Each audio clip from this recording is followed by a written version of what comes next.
It should be recording now. Good. Welcome, everybody, and welcome, Erik, Thank you. our special guest today. And if I may present you, Erik, and I think we met first time in year 2000, 1999, year 2000. And you're also the first person that introduced me to two things that are quite big right now, which is sustainability and climate change. That at that time, I think many still believe that maybe it was just volcano activities, and so it was part of our challenge back then. And so I'm very grateful for that. And some years later, you decided to leave Ericsson and start a journalist career. And I thought, oh my gosh, that's a big shift. You're an engineer at Ericsson, and you started this career. And not only that, you won everything that you can be awarded of the finest prizes in journalism in Sweden. Has written books, and we are all I'm very proud of you and look up to you, Erik. And one thing that I look up to you is particularly that you are a champion in this area of climate change and sustainability, but you live as you preach. And so many examples is your daily life, right? You came here on your bike, Yeah. right? And today we're gonna be discussing another thing that I'm introduced and I'm very puzzled about potatoes, a little big on potatoes. So a little big thing that we all can do and make a difference. Before we start, so a reminder, let's have our cameras on. Show your big, nice faces if possible. We're gonna have like all for these a very interactive meeting. Questions anytime in the chat. And then after a short presentation, we're gonna have a lot of time for discussions. And this is the trademark of the 4Ds. Kazi will be moderating, Casimiro. So looking at questions both in the chat and afterwards. And Kazi, did I forget anything? No, just best of luck for our dear Erik, because I think that it's going to be very interesting to discuss many of the things that he had already. Yes. So without further ado, welcome back. Thank you so much, Geraldo. It's an honor to be here. And I always appreciated Geraldo so much because he's such a visionary. So when he asked me to do this, of course, I said yes. You have so many rights in your foresights. So I thought if I can contribute a little bit by talking about a little small thing like a potato, you can actually look at bigger things too, and that's sort of in journalistic perspective. By telling a little story, you can understand the bigger picture. And I call this an investigation. I work with investigative journalism, and I do that mostly because I like to educate myself by learning from the world, by investigating things that perhaps not everybody wants to be told. There are secrets or wrongdoings. But also this method of having idea or hypothesis you can use when you investigate things.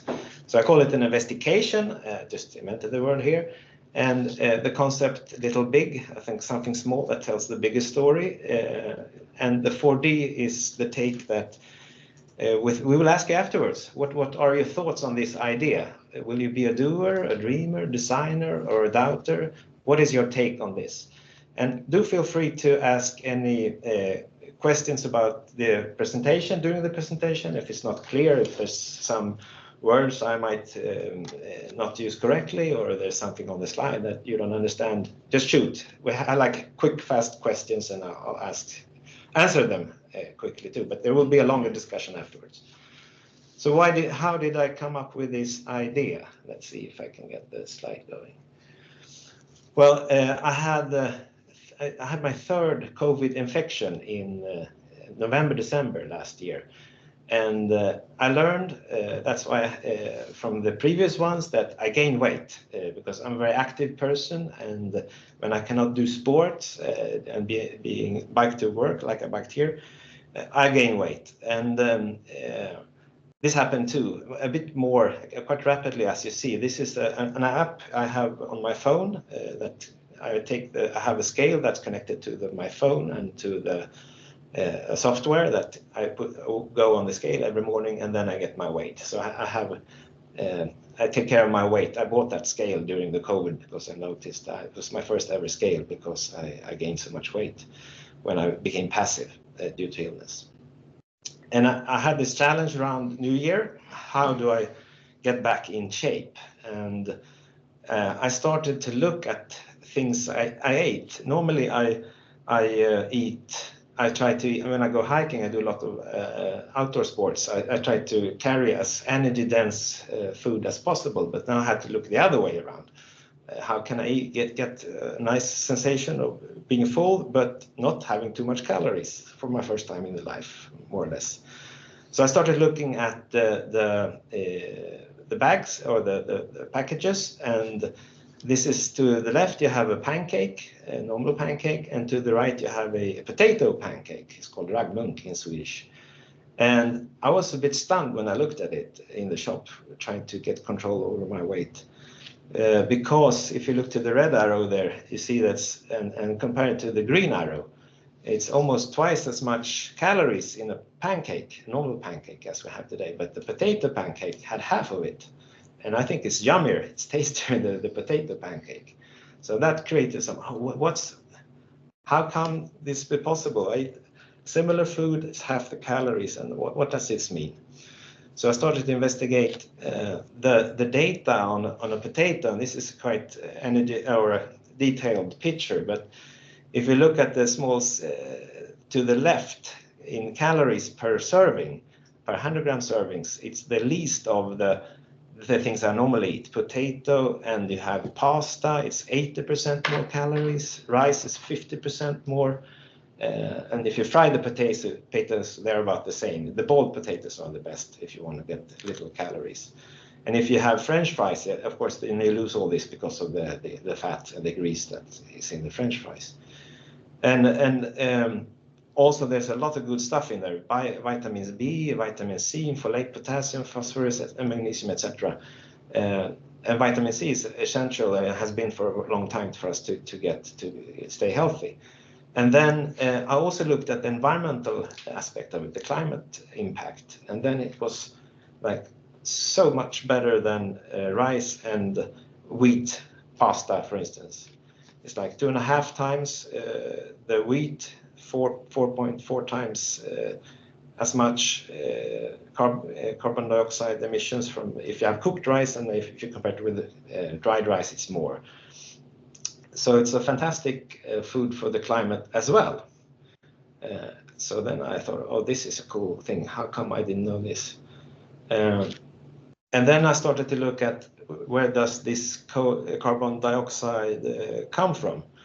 And I noticed one prejudgment I had, like buying locally, you hear a lot, but that's actually not so important as what kind of food you eat. If you have locally, we don't have that in Sweden, but wheaten rye, for instance, we have in Sweden. If you buy that locally, doesn't make much difference for climate if you instead buy potatoes. It's so much better. The brown here in the picture is the impact of farming, and the other ones are like animal feed. You see that in the slide. The rest, the big thing here is what kind of food you eat, rice, wheat, or potatoes. So this is something called life cycle assessment. They look at the whole from start to finish of a product. So I thought, yeah, if I go and buy from a local farm, I'm a better citizen, but what I buy is more important. And then I also looked at the bigger picture of this sector. I know I heard that before, that it's a very, very important sector in terms of sustainability and environment. And in greenhouse gas emissions, it's about 26% according to this data. And only a few things are more. It's like electricity generation and etc.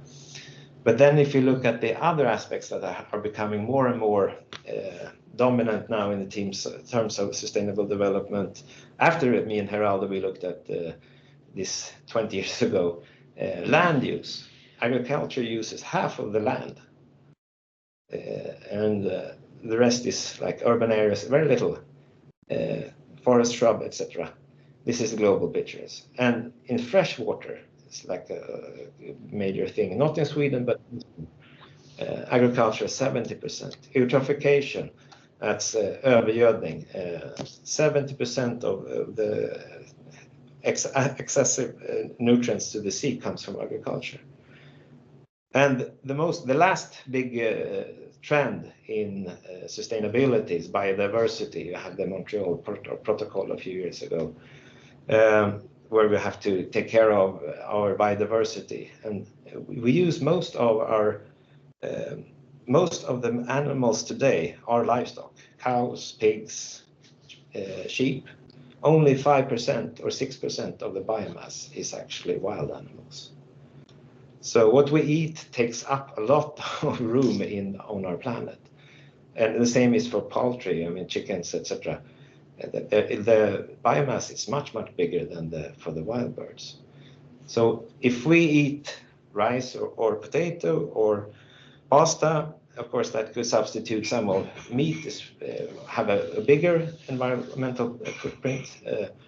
But still, if we could eat more potatoes, you could reduce maybe the amount of meat you eat, etc., and reduce the footprint of what you eat.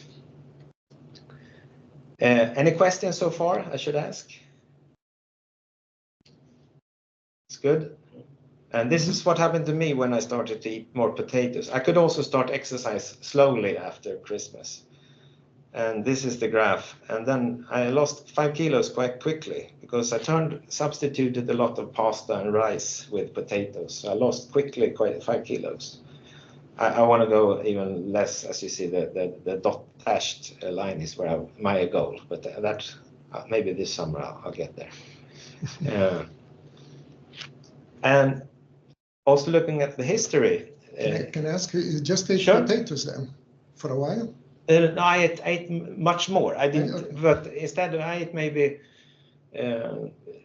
I had hardly ever boiled potatoes before, but I boil like 2 kilos potatoes per week. Mm-hmm. Make a batch, and then in the summer I make the salad, potato salad. Mm-hmm. So I ate a lot more. I substituted the pasta and rice for potatoes. And if you look at potatoes, it shouldn't be spelled like that. It's really a forgotten superfood. The rise of the European nations, they say, according to this William H. McNeill, the success factor of Europe when they were sort of in a controversial imperial mode, also went around the world, was a lot due to the potato, because we could feed the continent. And then feeding people, you can have the energy to have the domination, as he said, for good and bad. But it's like a significant food for the European continent and elsewhere. I will look a bit more into that soon. The disadvantages, of course, this is me boiling potato to the right. It's bulky, 78-9% water, so it's not so good for hiking. Boiling times take 20 minutes to boil them. And the sugars, if you have diabetes, you should be a bit careful. There are things you can do to handle that. You can mix it with other food. And the potato peel is the best in terms of nutrients. So maybe in some cases you should be a bit looking at what they use some pesticide for some reasons. You should be a bit careful on that. And monoculture, I think it was someone here who told the story of Ireland. If you only eat potatoes and maybe have a few varieties, there are many varieties of potatoes. Ireland had a big famine because they got this potato disease in Festens. And a third of the food was destroyed, 1 million starved to death, and a lot of people went to emigrated to the United States. But it's a very resilient crop. You can have, it's a patata. It was brought to Spain from the Spanish conquerors, but it's originally from the Andes, so you can grow it everywhere. This is the potato hill in Amanas, almost at the Arctic Circle. And there they grow it, you see on the left picture, because with a hill, it looks like the Andes. And you catch more sunlight, so you can the snow melts faster there, and you can start growing earlier, and have potatoes. Grow it almost everywhere in Sweden. Pick it to the right, and also you can store it. That's the traditional way of storing potatoes in Sweden. You have a cellar, jordkällare, and could store it for a year without electricity. So it lasts if you keep it dark and not frozen, 4 to 7 degrees, it can last a year.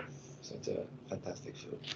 But we have forgotten a lot about this. This was our dominant food. So we eat less and less potato. It's not only me. We used to eat about 90 kilos of fresh potatoes in the 60s, and now we're down to about half, 45 kilos. We eat more pasta and processed potatoes. And globally, it's about the same. Maybe in Asia, they have started to eat more potatoes. So the blue line here you see is the world consumption of potatoes, production, sorry. And whereas in the 60s, it was about the same with rice and wheat, but now the potato has slowed down and the rice and wheat has taken off. It's on the rise. And what does this mean for the climate then, for the environment? If you remember the figures. I have a question there. Well, if you look at the factors I mentioned earlier, you see that the rice, of course, uses a lot more there are a lot more emissions of carbon dioxide from rice, or actually methane. Is when they grow rice on the fields, water-filled fields, it emits methane gas, a very bad gas for the climate. Wheat, the same. So this is an assumption. I made this calculation, I should say. They haven't made life cycle assessments every year, so I used on the data from 2018 and made the assumption that the production methods were about the same, which is not true, of course, but more or less. So when we have started to eat more rice and wheat, we have not been so kind to the climate. And not to ourselves either, because in Sweden and most Western countries, we are getting more and more obese. Just like me, I had, not only due to COVID, we are getting bigger and bigger. This is percentage that have a BMI of 30, and it's going steady up. And it's the same all over the world, except for Africa and Asia. We are getting more and more obese because we eat partly more rice and wheat, less potato. That's one of the reasons. And today, actually, that's something I learned when I did this little investigation, is that there are more obese people. 2016, about more people are obese than hungry or underweight in the world. So that was like a turning point. We get too many calories, and the amount of calories we consume per day is increasing. I looked at some reports on that too. We eat too much, too energy rich. And that's also, our obesity adds also to the climate change, because if we are bigger, of course, we have a bigger footprint.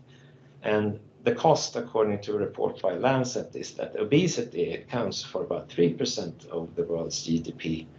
And that's, if you compare it to the climate change, it's exceed, so it could be more than 7%, but about a third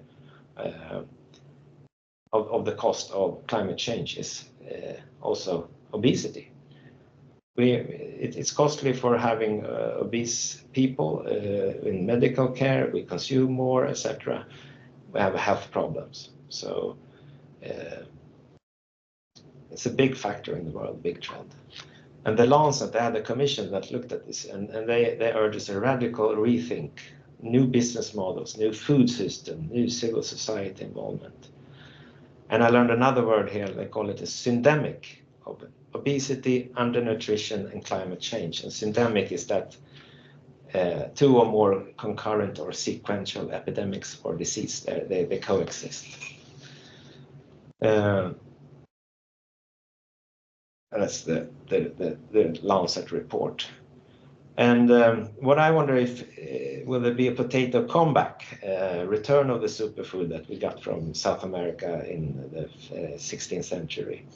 And I talked a little bit about this since I mentioned it in a previous session here, and I had good, interesting thoughts. And one thing is that potato is a cheap commodity. There are no new profits. It's not the new things to invent. Maybe that's why it doesn't take off again.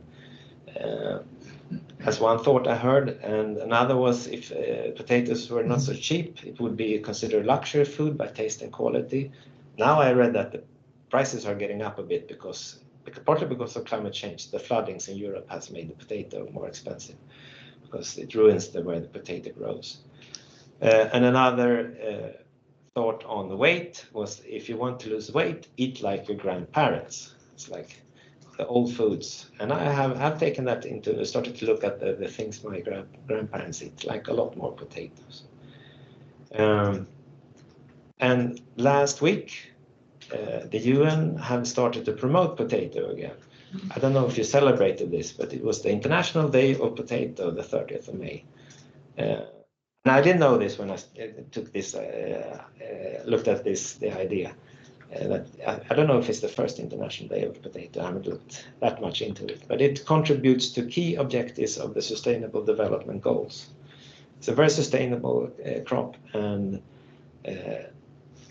also economic opportunities around the world. So it's so important. There's no International Wheat Day or International Rice Day, but there is an International Day of Potato. So that was my little presentation, and the idea of this potato hypothesis is like eating more unprocessed potatoes improves your health, saves the planet, and increases resilience. And I think, Casimir, you will do a Menti on this, and you can give it a minute of thought. If you are on this idea, are you a doer? Will you do something about it? Are you a dreamer? You want to be a visionary like Geraldo? And So I thought that it would be we can start perhaps with comments or questions about the presentation itself, if you have any, because perhaps we can go back to the slides if needed. Sure. And then we can start with the Menti. But I can start with my first one. And very interestingly, a week ago, I love one series called Last Week Tonight from John Oliver. In that you can watch on YouTube for free every week. And 2 weeks ago, it was about corn in the US. It's usually very US centric, but it's very interesting because it's very factual, interesting, fun. And when talking about what you were saying here, one of the problems I see with regards to why we are not taking so much of the potatoes that you have mentioned could be because there are many other incentives for other crops. In this case, they were talking about corn, and corn, they have automated and increased the productivity per acre way more than any other crop. So I don't know if you have, first of all, if you have any number, because perhaps one thing that matters with potato is that we have not been able to increase productivity as much as other crops. That could be one first question. And the second one is, are there incentives in other crops that perhaps they don't exist for potatoes? Perhaps it has been, as you said, very under the radar kind of food for a lot of people. I don't know if you have seen anything about that. I have this is like an initial investigation, so haven't looked that much into it, but I think it's harder to manipulate the potato since it grows under in the soil. And maybe there are more options for other crops. Maybe you in the group here knows more about this. This could be a topic to look further into. Then we have also a question from Geraldo. Yeah, it's more an observation than a question. But let's say in Brazil, where I come from, it's funny because we eat beans a lot, especially black beans. It's a national plate, let's say. But then we can eat potatoes together with rice and beans. So there is a lot of cultural things here. It was first in Sweden that I understand that's completely crazy. I wouldn't be able to eat potatoes and rice together. It's one or the other, right? But then I was really amazed with the graphs of I thought the supply chain locally would be so much more important. And that's because nowadays, just talking to myself, even when eating healthy, sometimes you feel a little bit bad conscious if it's not. And Sweden is a very cold country, so to start with, right? So it was an interesting graph. And there was another graph also where potatoes is basically zero. That's amazing. Yeah. If we look at that. So more observations. I see you, Bjorn. I'll leave it to you. Yeah. So first of all, I grew up in Sweden. I grew up with eating a lot of potatoes. So the first comment I wanted to make is that regarding yield, that is actually one of the big advantages. You don't have to improve it. It's so much higher than any other crops already. It's so stupid high. And that's why it could feed so many people. Look at Ireland, look at Sweden, look at all the Nordic countries. So potatoes, but it also has this kind of tainted, or if I say so, as being a poor man's. So I think I agree, we need to reinvent it. We need to perhaps ask the best chefs in the world on recreating, doing the good dish. I know that about beans. Beans is your protein source, excellent, or lentils, and combining that with potatoes in an innovative way, the same way you might cook today. I know that in many countries the basic food is rice and beans. There's always a rice and beans dish in most of other countries. Could you do something similar with potatoes and beans, with the same level of pride, etc.? So I think it has to do with our culture, our food culture, and also the way we want to innovate on how to do potatoes. I use potatoes. I know about it. I could use more potatoes. I certainly can. But one example is that if you want to make, I can just share it with you all. There is one tool which is actually excellent to turn potatoes into something fancy you can have for a fine dinner, and that's the potato ricer. Do you have any one of those at home? Will you make mashed potatoes or? Yeah, but you just put riced potatoes on like you have boiled potatoes, you have riced potatoes, and you have a heap of that, and you add perhaps your best dish, whatever you have, and it's fancy all of a sudden. You can eat it with the best things. Just a ricer, add that to your tools, and you'll be amazed how much more potatoes you will consume. Rice, vad heter det på svenska? Potatispress eller någonting sånt. Yeah.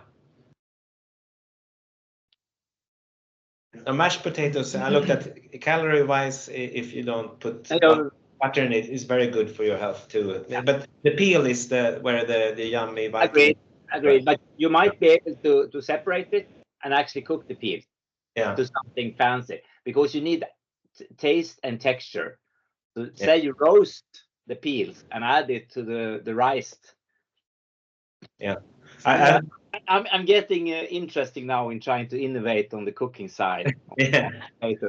As you mentioned, the dish, the main, I don't know if we have in India and in Nepal. I mean, the national dish is dal bhat. It's like rice, lentils, and potatoes. I was just now trying to find some. We have very nice, super fresh and very good dishes with potatoes here, which are salads with lots of vegetables like red pepper, onion, green pepper, all of it raw except for the potatoes that are boiled. And usually for summertime, it's like a fantastic one.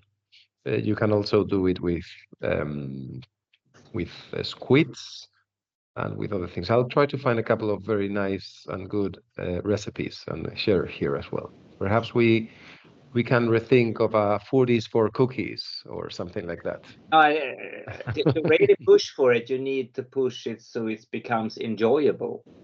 Yeah. No, and that's what I have against it. Eating a heap of boiled potatoes, you will never enjoy it. It might be good for you, but at the end of the day, you're going to go for something tastier. Yeah, good. Apart from that, I was going to ask you another thing, Erik, that surprised me, and I think that at least Geraldo as well, because you mentioned that it is not so important to buy locally as it is to know what they are producing. So what Yeah. you're actually buying. Yeah. What did you find there? I mean, that was a It's from the real life cycle shock assessment. for me. Yeah, from the life cycle assessment. I mean, if you would transport potatoes from New Zealand to Sweden, of course, the transportation footprint would be very high. But like if you buy, I think that data is the way I looked at it. It's like if you buy it from Stockholm area where we are now, or if you buy it from Västerås or 100 kilometers away or 200 kilometers away, that's not the main thing. It's like is whether you buy wheat or pasta or potato. That's more important than if you buy it super locally or within the national boundaries. So the big environmental footprint comes from the farming, not the processing or the transportation or packaging or something. Interesting. Thank you. Geraldo, you had your hand up as well. Just curious, I put in the chat, but maybe you're not aware. Yeah, here, how is it in Morocco regarding potatoes? Just curious, out of curiosity. First of all, I think nothing better than enjoying a good meal, whatever potato, whatever, with good people. I mean, the issue is that when enjoying this part of life, which is good food, we're surrounded with deep shit, processed food, GMOs, cloud seeding, and we're lost. So, and the issue is how to enjoy while keeping in good health, and this is a dilemma we're living. Probably we're sorted out the issue with cancer, with diets, few years from now on, and we'll have chance to live a little bit further. But the issue is that we're in a complicated world. I think it's part of the meta crisis we're living in. And in Morocco, food is part of the daily life, and it's an economical indicator. Potato is the caliber of high, cost of living or low cost of living. If you have the price of potato, it will give you an indication of, how people are suffering or how people are enjoying, the economical prosperity. It's everywhere, they cooked it in several types of meals, and it's the main component, let's say, in the Moroccan dishes, whatever tagines or other main dishes. When it comes to having good food with health, I think it's all about the calorifical deficits. You have entries, you have outputs with sports, and how you keep this calorifical deficit. And fasting is one of the best, I think, the best solutions to keeping in good health in addition to exercising activities.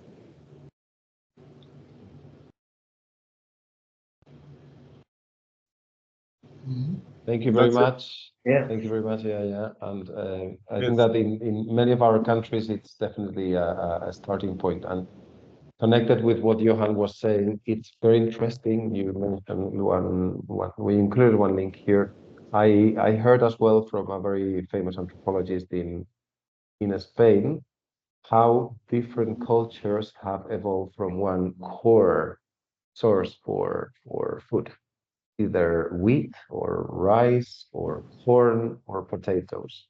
And we have very clear starting points of different civilizations based on that. What I didn't know is that that also resembles on the way that people organize. That would be interesting to see as well. If you're okay, we can start then with a couple of other questions that we prepared for you today. So I hope that you can see the Menti. Mhm. Can you see it now? You have it in the chat or? It should be sharing. I'm sharing the screen and I have included the Menti link. Yes. So you should be able to see the screen already. Yeah. With a nice picture created by Dali. Oh. Just very one saying, I'm having a meeting, I want to have 4D picture of potatoes. And the first reaction was an actual 4Ds of potatoes, like made of potatoes. But I said, no, the characters, 4D. And then second iteration, it was a decent one.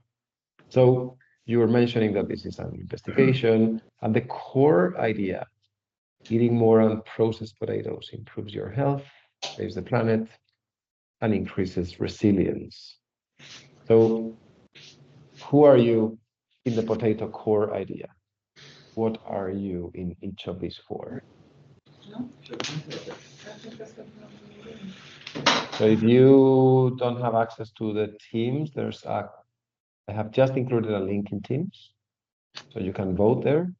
If not, you have to go to menti.com and use the code that you can see here, 2898 2394. And who are you in the potato core idea? And I'll vote myself as well. Where's the code? I chatten har du länk. Ja, inte chatten. Kan du säga bara på den? 2898 2898 2394. Gosh, we have right good mix here.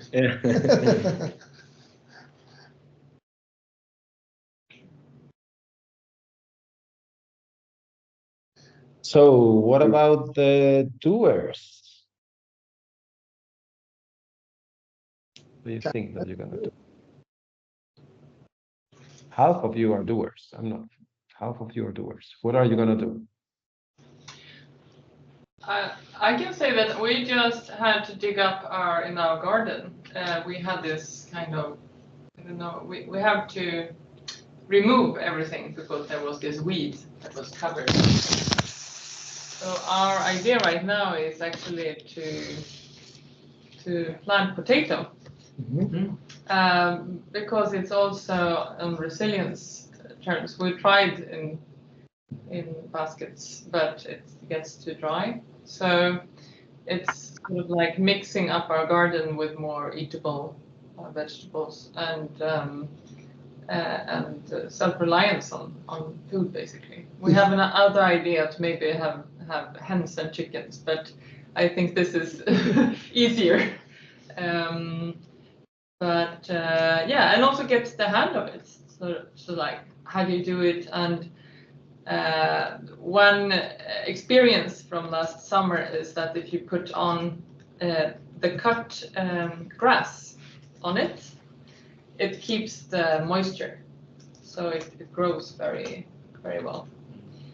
And there is also something called potatisuppropet in Sweden that actually engages everyone to plant potato in every spot in their garden or whatever. I think it's also to build sort of Self-sufficiency. Self-sufficiency And the relation to Earth. And the relation to Earth, yeah. Yeah. To reconnect with Earth. Yeah. And it's a very simple sort of like, you connect it and you eat it and you understand that you're part of Earth. So In this, I feel quite a doer. Nice. Sounds really, really cool. Any other doer who wants to share? Yeah, I mean, I can always say what I wanted to do, and that is to, as I said, I want to reshare. I want to make sure that I do everything to make sure I can use potatoes in a fancy way so everybody enjoys it much more than having it just as a source for calories, which has been the reason for me to enjoying pasta, etc. So, and there are many good recipes. I can think about a few that I want to innovate around. Classical recipe that is not just boiled potatoes, because that is tiresome. And also mix in potatoes with other food. See what can you do with potatoes and flour, etc. So the cooking side, creating a menu, if nothing else, maybe writing a book, blogging about it. Yeah, that is a doing part. And if anybody wants to share anything regarding how to better cook and making this really tasty food with potatoes, coming from other countries, I have my Swedish ones, so that's the starting point.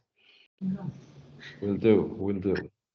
Yes, maybe I could do my recipes in a poetry form. That would be interesting.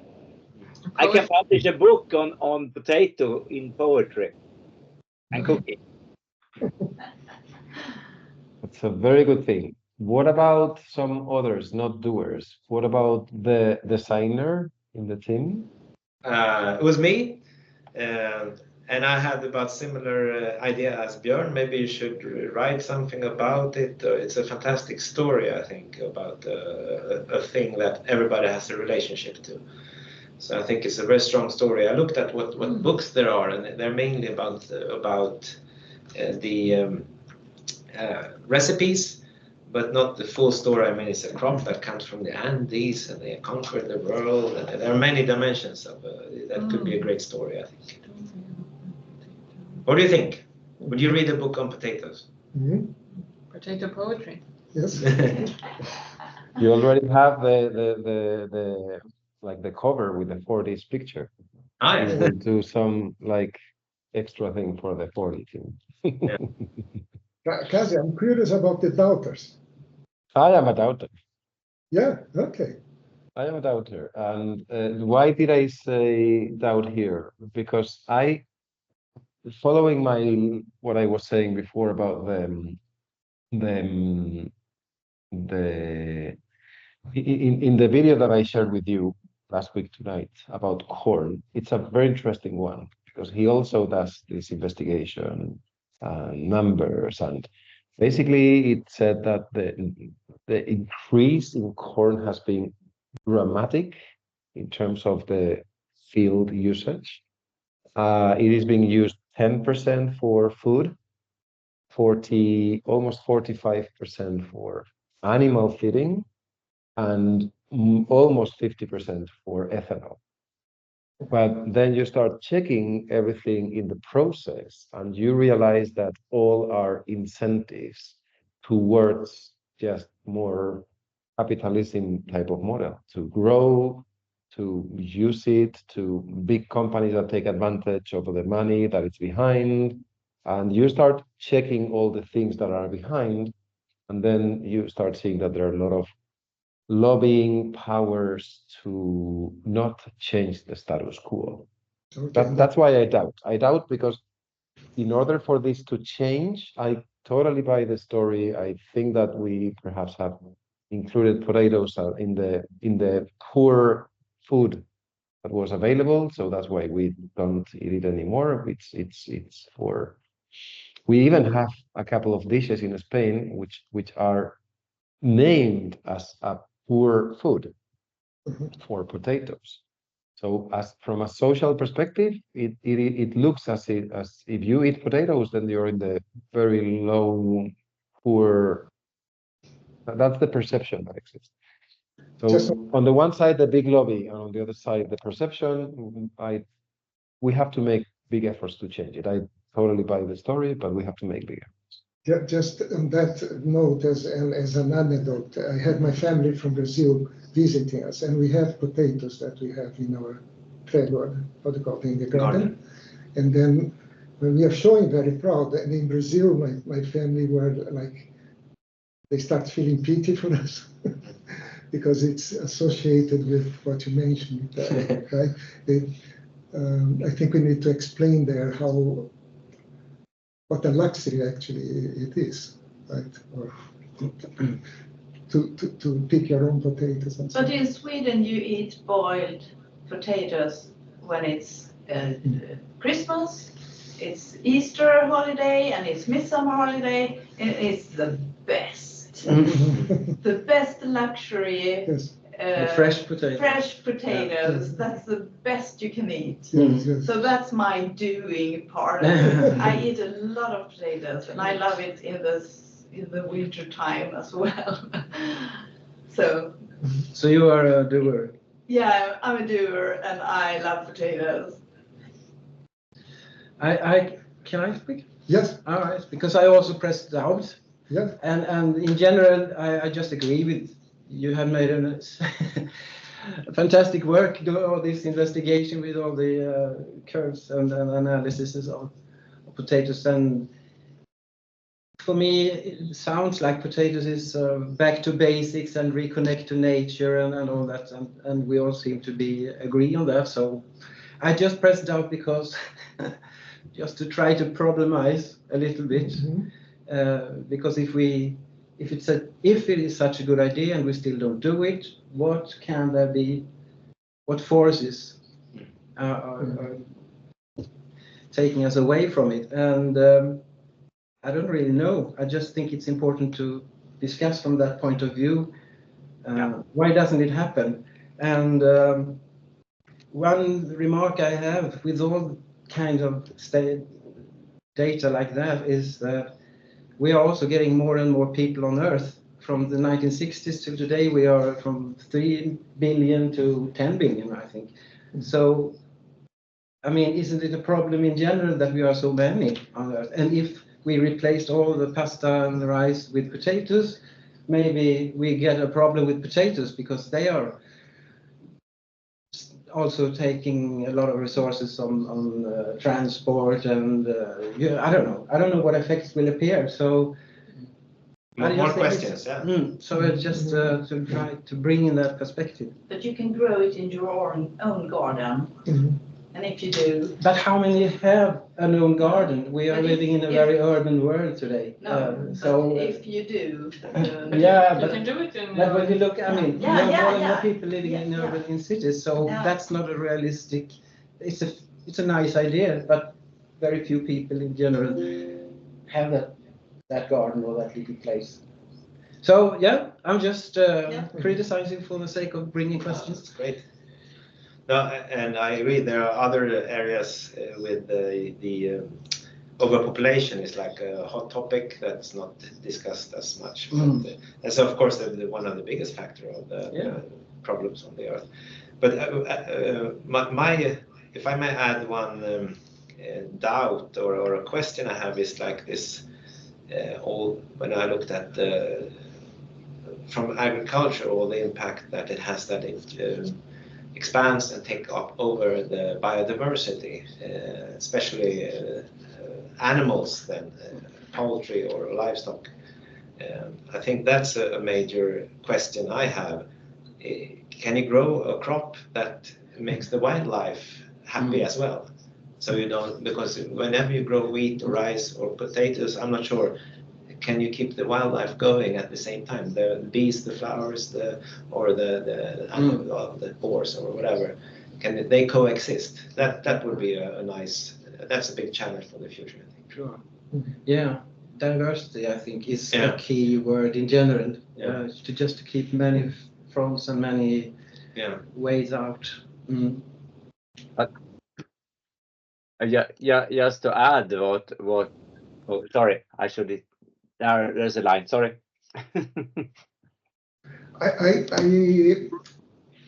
was the dreamer here, and actually I came here as a doubter first. right? But during the presentation, so I'm starting Started to to dream a little bit, and especially because of some graphs. I mean, I almost was transported back 24 years ago when we worked, Erik, and how we could create that business case to show that we could work much more from home, travel less, and all these things that we're doing now, 24 years later, but took so much longer time. And I'm totally sure that these can be, and by the way, why I was a doubt was more for the monoculture aspect, if this really becomes a success, as we discussed. I mean, I love to see the landscape with wraps field and the beauty of that. But anyhow, I think it's completely possible, maybe in the next step, to model that and see do a scenario, business case, what it would mean, right?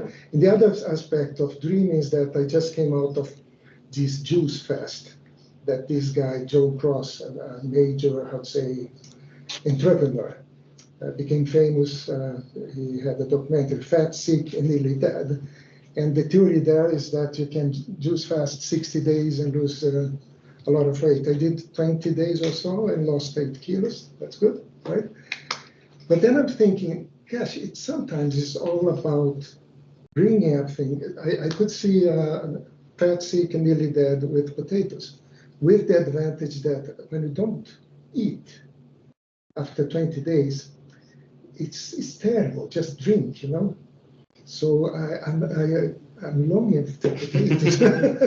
I think it would be much easier also as a diet. So for these two reasons, I think it's possible to do a really good business case, and also if you take the health aspect, it's open doors. I mean, so many people die of overeating today. So. I think you're the next one. Yes, and a few things that have been said, and one thing that hasn't been said, sort of. It was a great presentation, right? You really sort of convinced me and reminded me that, well, why do I have so much, pasta and rice back home at the table and so little potatoes, right? And that's easy to fix. That's one thing I will try to act upon. Then I like the data you brought forward, but I'm always sort of critical to data because, what Mark Twain said, sort of is lies, damn lies, and statistics, sort of. So I trust you, but I don't take the numbers for face value. But I was blown away by the low environmental impact of potatoes. That made me really curious to sort of understand more, sort of can it be so good? The thing that hasn't been mentioned in comparison to other crops is, I think, useful. I mean, not everyone can grow potatoes. We are so urbanized, which actually reminded me that my grandmother grew potato on her balcony. I think potato is probably the only crop you can grow on micro scale, right? Take a bucket, fill it with earth, and plant a potato, and you will have fresh potatoes a few weeks later. You can actually grow potato, one plant at a time, and you can't do that with rice and wheat, right? I haven't seen it done, so I think that's actually a great opportunity as well. Yes. Great with skepticism for the data. I will share the presentation so you can double check it. Thank you. Well, We have a question. Yeah, I have a follow-up question very quickly because it was in the chat, and I don't know, can they grow in vertical farms? Because that's now a big thing in, let's say, in sustainability, to have vertical farms local in the city and all of that. So now that you have said that you can plant one, can they grow in vertical farms? Do you have any data about that? I haven't heard about that. I don't know about that. I doubt it actually, because potatoes is one of the few crops that are very dependent on soil, correct? Will not grow in water. No, I think so. Yeah, I'm Googling and. How to grow potatoes in a vertical garden? Exactly. It's possible. Yes. Yeah. Apparently. Yeah. And there are many different kinds of potatoes. I have learned, I don't know, several thousand, I think, or hundreds at least. Yes. Sweet potato is about the same properties as the potato in health terms, and etc.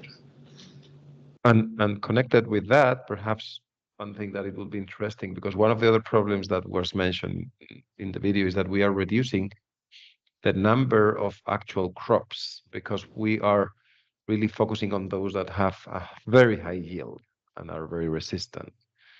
But if you are saying that there are hundreds of types of potatoes, perhaps potatoes has a better diversity than other crops. I don't know. That's right. I think we grow, as you said, I think we grow mainly a few of them, and but you have to go to South America and check. They said that they had. I read one article saying that in the Andes they grow more diverse kinds of crops or potato crop versions.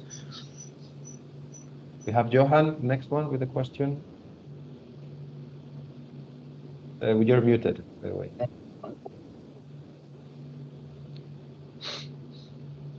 No? No? No. Fast?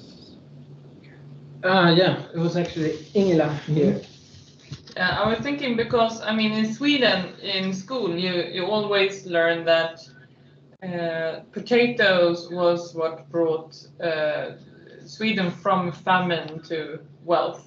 So you had the Avströmmar. Avströmmar. It was potato and the penicillin and the peas. So there were 3 P's that brought wealth. So it's an interesting sort of shift, at least on our historically sort of shift in nutrition for an entire population, and probably in the northern parts. You spoke about the Andes, but it actually grows here compared to Spain, where everything grows. So, but we have a historical sort of already backing on that, and also nutrition and so on. Yeah, that's so nice. I didn't know that. Yeah. Nice. That's a small correction, Ingela. It was the inoculation of vaccine against smallpox. Penicillin came much later. Okay, I have to review my schooling, but okay, it was something on health. But yeah, smallpox. Yeah, smittkoppsvaccinet. Okay. And the education system and the Yeah, I'm not sure, but okay. Very good. and Erik, maybe wrapping up. Should we have a last question, Kasi, or? Yeah, Kasi need to answer his mother. Oh, okay. Yeah. So do we have one more question? No. If I just thought it was interesting to hear your comments, and I think it's fantastic. We talk about meta-crisis, and in this potato, we have like ideas for solutions in 3 of them. It's like obesity, health, climate, biodiversity. So it's an interesting crop. So should we use the Menti here? Yeah. If we had a lot of good questions, but if you want to phrase them, and we can get ideas of what to do in another session.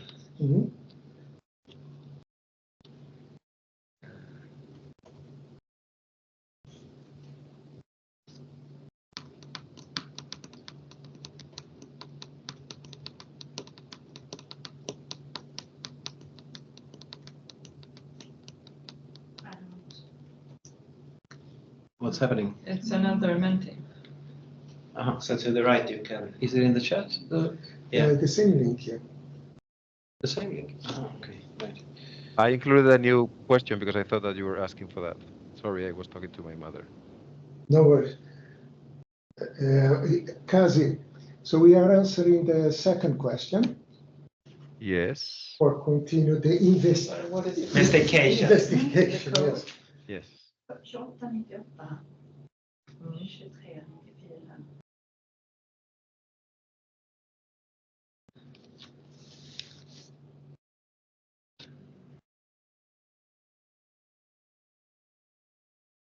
So it doesn't have to be on potato. It could be something around this presentation. to build forward. Mhm.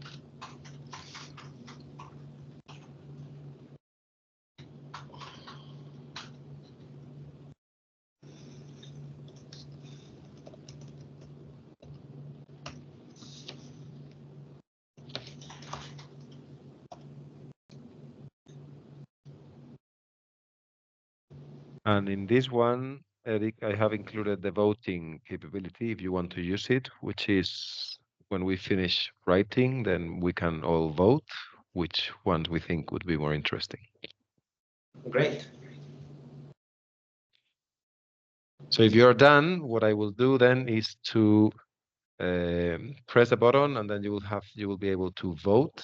I think that you have 3 votes. So voting is in progress. You have to go back to the computer. And in the computer, you will be able to. So you can put 3 votes. Yes, you can put 3 votes in total.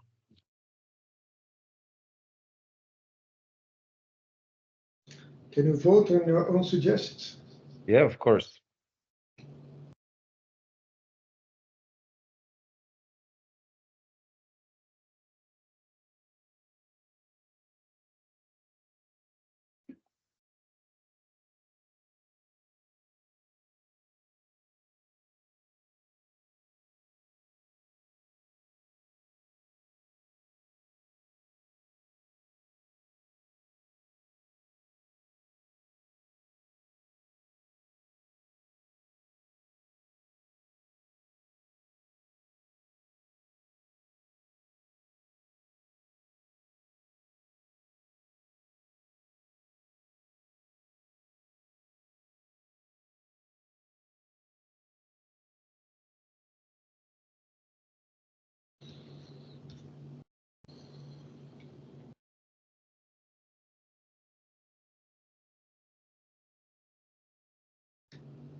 So we have 6 people voted, 7 now.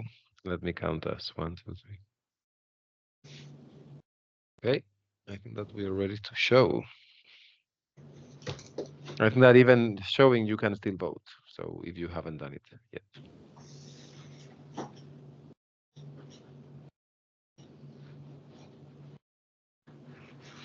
Here you can see the most popular one.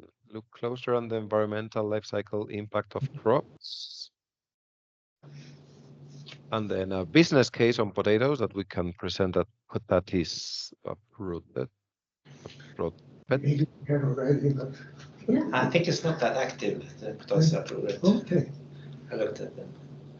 Because I just want to say one word about this with business case. It is, yeah, it is. The web is a Facebook group, or I think they have a web page. Pella team, okay. ask her.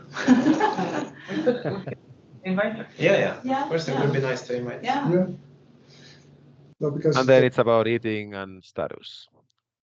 Yeah. What about eating? Which good, nice, interesting recipes could be enjoyable, and how to increase the potatoes status. I realized that some of the answers were very similar, so perhaps we should have merged them together before. Sorry for that. I think I can see a storyline here where the 3 topmost and combining the others could actually be combined to a storyline. Where and then you can look beyond potatoes actually and combine complete menus. and eventually end up increasing the status of perhaps Exactly. very It's good. almost like a storyline here from the left to the right. I don't have cameras. Good. You will have access to all of this. If you are okay, then we just had a final question on any other ideas to continue with. Get the king to do some marketing on potatoes. So Any other thing before we close this part of the session? No, it was interesting. Very interesting. Nice. Thank you very much, Erik. I think that you deserve a big applause from all of us. thank you. Yeah. Or Taylor Swift, yes. Very cool. Thanks so much. And Mhm. if you're okay, we still have 20 more minutes. Perhaps we can jump to the town hall. Yeah. Just closing, really thanks, Erik, for putting so much energy and the flow, everything. A lot of good data. And with Very the interesting. investigation now. Investigation, To continue with. Yeah, I think it's important that, I mean, I'm not the expert on potatoes, but we have to share knowledge and insights by looking into it. I'm going to stop the recording, but now we have the recording to share with Potatis Uppropet, or right? Yeah. Okay. Very good. Thank you. Thank you. I have to leave you now because I have things to get together. Thank you, Erik. Take good care of the potatoes.